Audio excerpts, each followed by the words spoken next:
My name is Freddie Cox. My age is 72. Hi, I'm Elizabeth Rosario. I'm a licensed social worker. Today's date is March 17, 2016. Freddie, what was your life before coming to supportive housing? As you know, I was abused as a child. The way he abused us, if he did that today, he'd do 1,000 years in jail. Okay? He used to strip us naked and beat us with what we call an iron cord. And we had welts all over. I asked my mother one time, why is Daddy acting like that? And she said, be quiet, that's your father. From that abuse, I took to the streets at an early age. And being in the streets, I started drinking and running around with the wrong people, you know. As I got older, I became like my father, you know. I became abusive to women and so forth.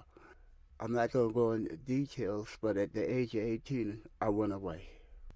You know, I had a body, you know what I mean? And that happened under the influence of alcohol because I was drinking from morning, noon, and night. I almost got 25 years to life. Uh, uh, well, the charge they lowered it to called for a lesser sentence. Study homicide, they broke it down to assault too. When I first went away, I was an angry something. And you went away at the age of 18. Yes. When I got home at the age of what? I think 26, 25. 26, that sounds about right. Yeah. And when I first went there for the first 5 years, that was the hardest part of my life because I was acting out. But the biggest part of my life when I was in prison was they started bringing in educators. And I think the Kennedys had played a big part in that. You know what I mean? They started bringing in social workers. Now, like I said, I got my GED in jail. I was a fast learner. When I came home, I took the walking test for the Postal Service. I passed it. They didn't hire me. I took the walking test for Transit Authority. Passed it. They didn't hire me. So I had to go back working into factories.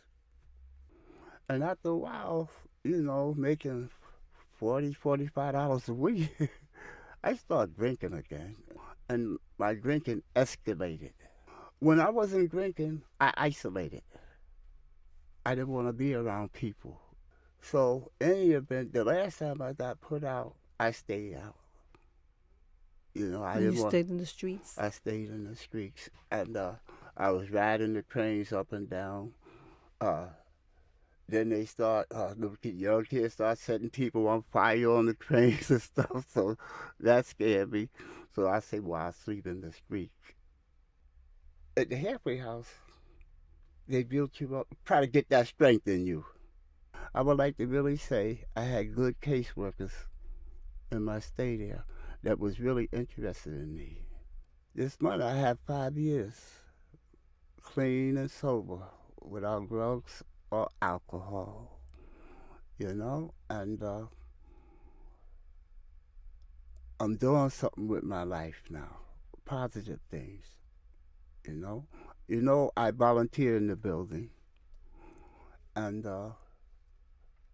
a part of that is New York Cares, and I don't know if people that's interviewing me now know that I introduced the mayor and his wife at the Times Square. The next day I went to City Hall, and that was very uplifting for me, you know. So all that negativity I had about myself, it went out the window. When I laugh now, I'm laughing from the inside out. Support housing didn't give up on me when I kind of gave up on myself, you know? And that was a huge difference with me turning my life around.